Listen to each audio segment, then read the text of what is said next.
Welcome back to the Peggy Smedley Show, the podcasting voice of IoT and digital transformation. Hello, listeners, and welcome to the Peggy Smedley Show. I'm coming to you live from Liveworx here at PTC in Boston. So we are live streaming. This is pretty exciting. We've been coming to you live now for the past hour, and I am live on the Liveworx Extropolis show floor, and there's been guests coming in and out of my show today, and it's pretty exciting. So it's fun. If you are listening to me right now, you can listen as you normally do, but if you have not, you can actually go up on Twitter and watch me on Connected WMAG through the live stream. So if you want to do that, you can do that for this next hour of the show, which is kind of fun, which has really been kind of a really fun thing we're doing for the next couple of days here. So check it out, because it's really been something really kind of fun that we're doing. So it's really kind of something different. Right now, I am waiting for Eric Schaeffer. He's the Senior Managing Director of Accenture. He's going to be joining me. He's racing through all the crowds here that's at the show here at PTC. That's what's been happening. There's a lot of guests here. The show's pretty big, and what we've been doing is talking about what Jim Heppelman talked about this morning, this whole digital transformation, how you go from CAD and PLM and AI and IoT, and how you're making this whole new digital transformation and what actually happens and how we're all doing that right now. And I think it's really a very exciting time that all these things are happening. And what I'm enjoying is learning about how everybody is very excited about this next evolution in the transformation we're all making. And the guests I've been having on the show have been really talking about how we make this for manufacturers and retail and transportation and fleet. And I've been trying to get our guests to tell us really how it's happening. You know, in fact, I was trying to get Microsoft to tell me on the last segment, are they actually moving into new sectors and deeper penetration? And so that's been kind of exciting as I've been trying to sneak into getting people to tell me things that they don't know. So hopefully I'll get some really good answers in the next few hours as I get guests to talk about. But as all of this happens, here he comes right now. Eric Schaeffer's coming on stage right now, and here he comes. Come on, Eric, come on, join me. Here he is, Eric Schaeffer. He's the Senior Managing Director of Accenture. Hey, Eric, thanks for joining me live here. It's a pleasure. Well, it's great to have you. So I was just telling our viewers right now that you are the Senior Managing Director of Accenture. Is that correct? That is true. Well, we are glad that you could join us. How have you been liking the show so far? It's crazy, right? Well, it's a great show. I mean, every year PTC Liveworx is a great show, but this year I thought it was a fantastic show. When you look at all the products out there, a tank, a boat, and all the partners that are here, all the clients, fantastic. Well, when I was walking in this morning, I said I would like the boat to help me sail away and the crowds to help me walk, kind of help me walk in through all the crowds, right? It was kind of just crazy. So let's talk a little bit about what you're doing, because it really is something to behold. I mean, Jim really always has a good message every year when he puts on his opening.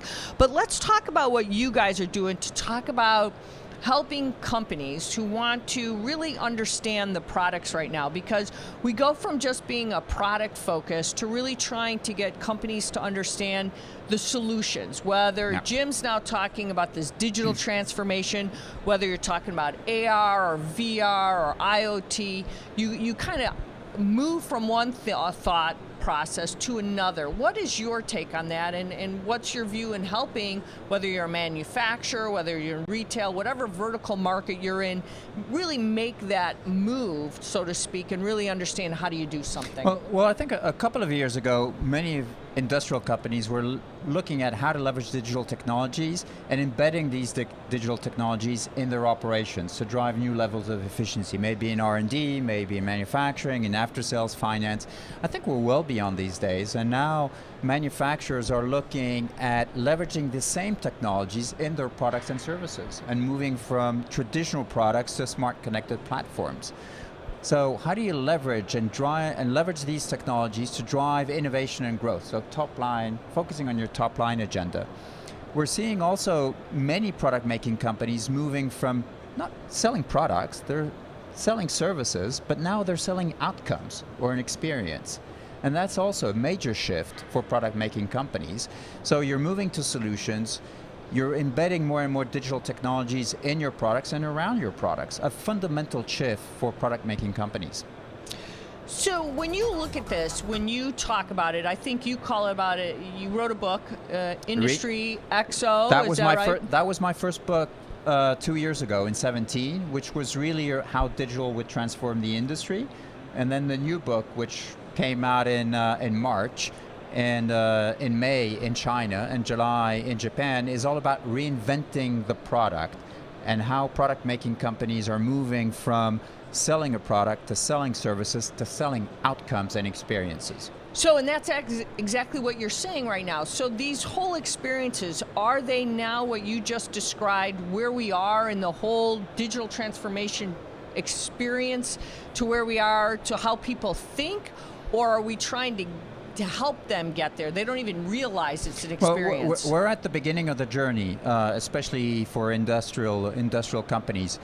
We did a piece of research which was published a couple of weeks ago, and surveyed 1,500 companies, and I thought two data points which I thought were eye-opening. The first one is the vast majority of the companies we surveyed said that 20 to 30% of their revenues within the next 3 to 5 years would come from new digital products and services, where today they only do less than 5%.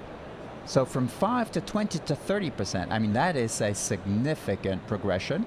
So they're ambitious. They really want to go out there. That was one. The second data point was, what are the key technologies you're going to leverage? Artificial intelligence, which has become the buzzword, was the key technology that would enable these companies to get their product from traditional products to more intelligent and experience-rich products. Do these companies, when they say that, is it a buzzword that they understand how they're going to adopt? Because the thing that I always say with a lot of companies, they adopt buzzwords and not necessarily say they understand how they're going to get there without having the right people to enable these buzzwords to be adopted within their companies. Because it's great to say we're going to adopt AI, but you can't adopt a lot of this without having the right people to enable all the products or the services or whatever you're bringing to market to be able to happen, right? Fully agree. I think it is, there's a few things that you need to get right. The first one is the vision and setting up what are the new value spaces you're going after. And once you've identified these value spaces, how do you characterize them, quantify them? Second, it's, well, what's the product and service roadmap that underpins these new value spaces?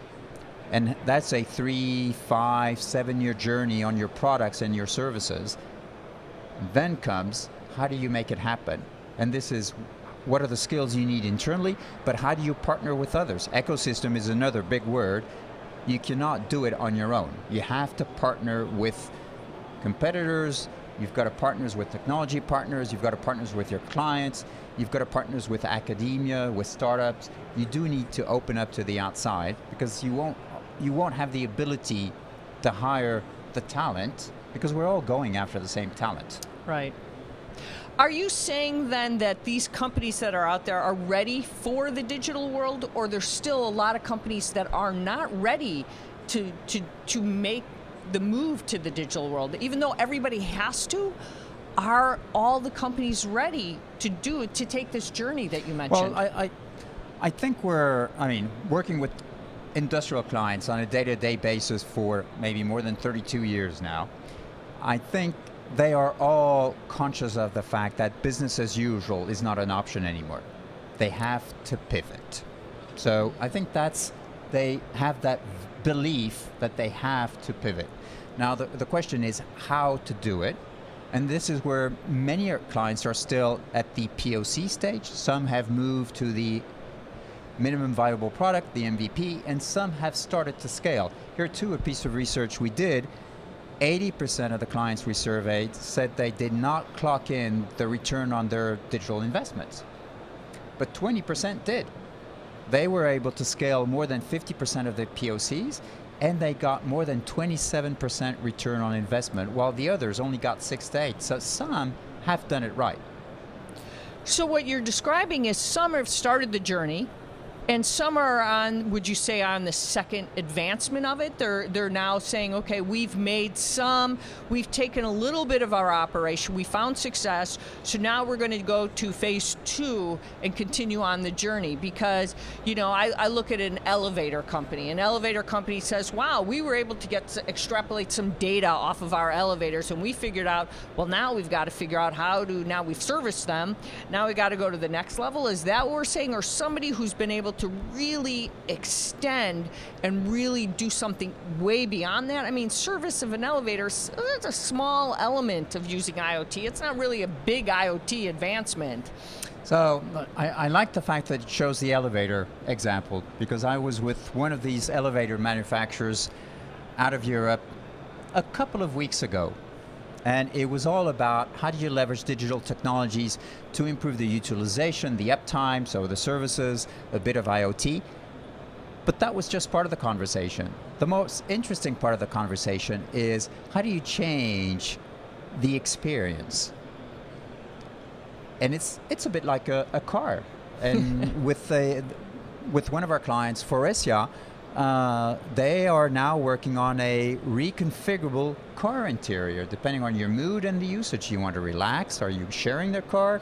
Are you working on the go? Very different experience. Can you imagine the same experiences in an elevator? One's moving horizontally, the other one is moving vertically. But if it's raining outside and you're stepping in the elevator and you're just soaking wet, you might want the experience to change, so it makes you feel more comfortable. I mean, I think this is where now companies are looking towards, because consumers and businesses alike are less interested in the features of their products. They're not even interested in the service wrapper. It's all about the outcomes, efficiencies, and experiences that your product is delivering. Exactly. So you have to say, we've all seen the data, but now it's just like saying, I want the music to change. I'm soaking wet. I'm frustrated. I've gone on the elevator, and now music, it calms you down. And you like, well, wow, look at that. It changes your entire experience. Right? Who'd have thought, right? Who'd have thought the elevator could do that? Well, it's in your car. Your car's music's going to know that you just had a fight with your spouse, and it might change your mood, right? But I think it's all about what we call the digital continuity. You want to have the same environment at home, in your car, in the elevator, and at work. There's a continuity that you need to ensure. I always ask this question of the really smart people, so I'm going to ask you. So there you go. Where do manufacturers start? There are a lot of manufacturers, and have not really begun the journey enough where they should. We always say they should start small, but what does that really mean? Because a manufacturer says, I know I've got to get in, but when I say start small, how do they evaluate what that means? Well, I think it's starting small. I don't know if this is where I would start. I think it's always having the vision, the end game in mind. Where do you want to go? And then you start small. And I think here it's not about trying to do many small things. I mean, many of our clients have thousands of POCs all over their companies. I think it's how you organize wisely to scale. And so focusing on a few proof of concepts, making sure that you've got a structured approach to move them from a POC stage to an MVP stage to an industrialized stage, and cashing in the return on investment. That doesn't happen by chance. It needs a very well structured and thought through approach. It's just like innovation. Innovation just doesn't happen. You have to provoke innovation. So when you say having an end game in mind, but you need to, you don't mean it's not going to end, because IoT or digital transformation never ends. It's always going on. So the proof of concept that you're going to do has an end in mind, but the journey is always going to continue. And so they need to understand that, correct? They need to understand that. And maybe I can make a link then with the title of my first book, which was Industry X.0. So we didn't call it Industry 2.0. We didn't call it Industry 4.0, but Industry X.0, because as you rightly pointed out, there's just waves of disrupting technologies that keep coming in. And I think this is where companies now need to adapt and be agile and be fluid, and need to understand that these waves of technology will continue to flow in. I mean, 5G, quantum, 3D printing, AR, VR. I mean, the list is long, It's how do you leverage these technologies to drive efficiencies and drive top-line growth. As people start looking at technology and they look at roadmaps they want to create, you talked about the POC and everything and proof of concept as we're looking at, do they have to sit there and say, look at the cost that's going to be involved? Because we've talked to some companies and they say, you get these consultants come in and they say, well, don't worry about the costs. And isn't that the first mistake right away? When someone says to you, don't worry about the costs, right away there's going to be a lot of costs. Well, there will be a lot of cost. And I think we're all aware that there's investment that are required. But I think here, this is the power of digital technologies, is that there is still a lot of value trapped in the enterprise, which digital technologies allows you to unlock. Maybe in manufacturing, combining artificial intelligence with visual inspection allows to drive new levels of quality inspections. And so there's a lot of costs that can be taken out of their current operations by leveraging these technologies, which was not possible in the past, which is now possible. You unlock the value. Then you can reinvent in further growing your core business, but also experimenting and scaling the new. Are there any real hurdles you would or pitfalls tell them to avoid? Because that's the number one. People start thinking about, manufacturers and companies. We tell them they've got to think about the right people and things like that. Are there other kind of pitfalls you would advise them to kind of watch for, or watchful advice? I think there's one. Change management, change of culture. And so for me, you need to have that vision, which comes from the C-suite. They need to be visionary, really want to go after it, which is not always a given. On the shop floor, if I take manufacturing, there's a lot of innovation. And so, but then there's that frozen middle, those middle managers which look at this and are fearful of what could be the impact of artificial intelligence on their day-to-day job. So it's making sure you've got that vision at the top, that you've got that momentum at the bottom, and unfrozen or getting a bit warmer, that frozen middle, the managers, and making sure that all the three levels are excited about this. How do you do that? When you know that you might get that, because you always have some resistance at almost every level. There's always that change management you just described. What we've done with and I've seen this working with many clients, or a few clients to be very honest, not many, but a few clients, is if you look at the digital manufacturing, is these POCs not need to come from a specific plant, from the shop floor, doing this with the workers, and there's a lot of innovation in people that do this on a day-to-day basis. So you do this on the shop floor with the workers, with the middle managers, do this proof of concept, then take it on the other side of the plant and test this, experiment this on one or two assembly lines. And if it does work, have this plant convince other plants to implement this solution and scale. So it needs to be done with the people that will do this on a day-to-day basis. It cannot be done at the headquarters.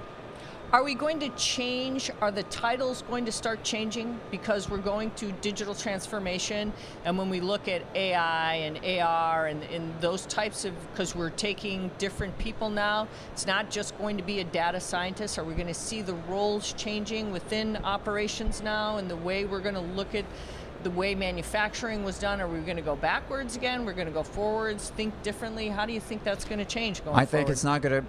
We're not going to go forward. We're not going to be going backward. It's going to be iterative, which is a new word, I think, which we're all going to be. I think we're going to see jobs disappear, new jobs appear. We're going to see new combination of skills.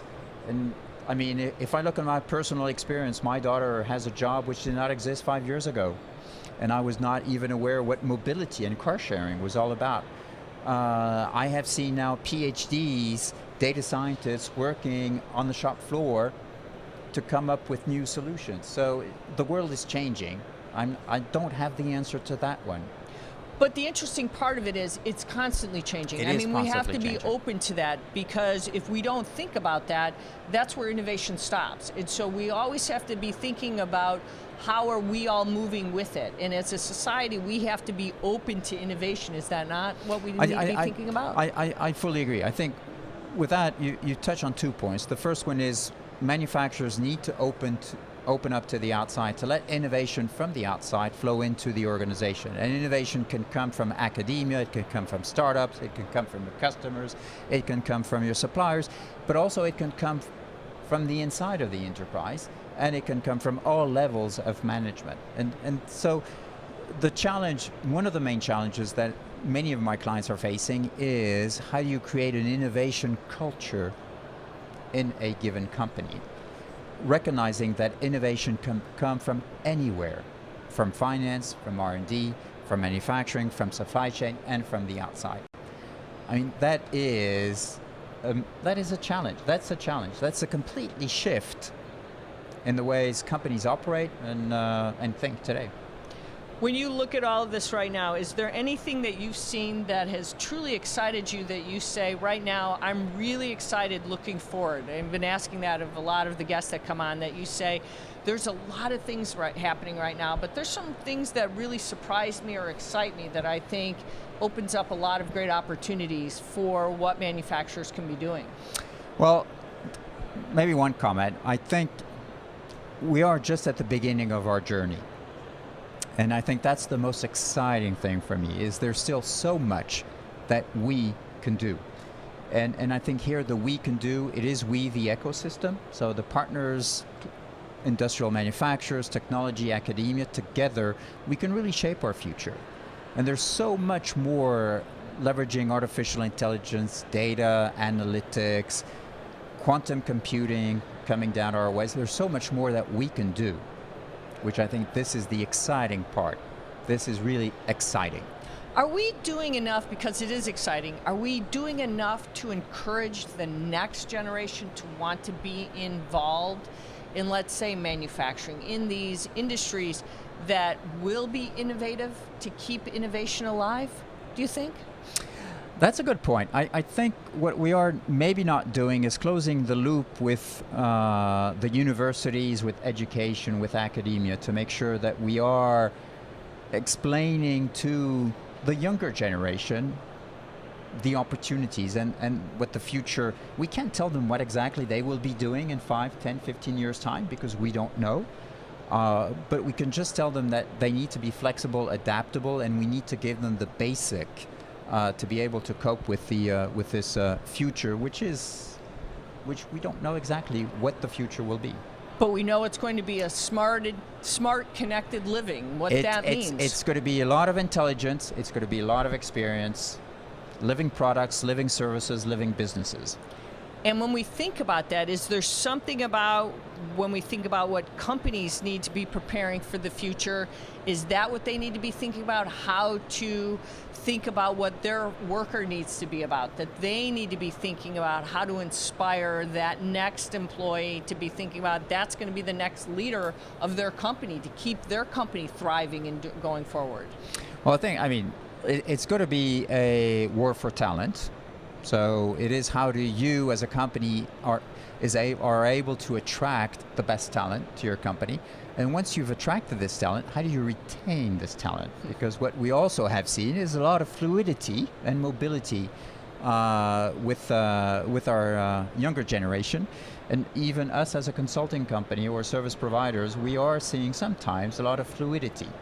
And we need to retain the best talent. And the best talent you can only retain if you excite them and provide them an excitable future.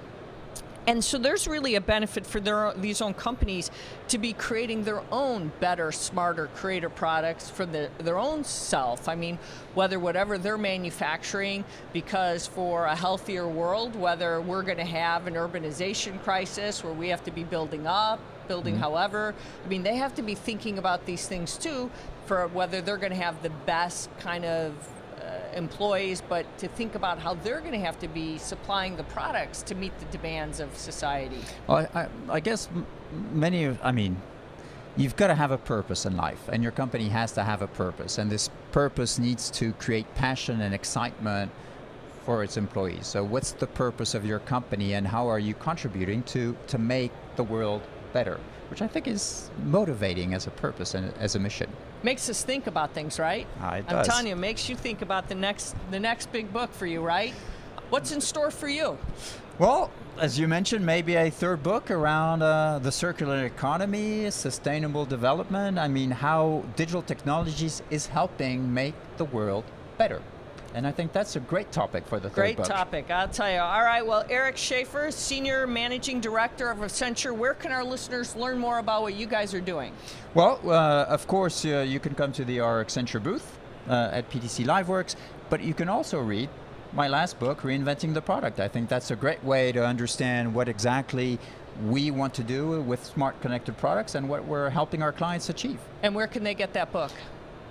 In any good libraries, if we still have physical libraries in this world, but also on all e-commerce platforms, which I will not mention, or at the Accenture booth, we are giving a few copies away. All right, well, we love it. All right, well, Eric Schaeffer, thank you so much. All right, well, we are out of this time for this segment, but stick around. We've got more to come. We're going to have Terry Lewis from Caterpillar who's going to be joining us. But in the meantime, we want you to tweet at us at ConnectedWMag because you can ask Eric all kinds of questions. I'm sure he'll be happy to answer any of those. All right, remember, this is the Peggy Smedley Show, the podcasting voice of IoT and digital transformation. And remember, with great technology comes great responsibility. We'll be back after this short break.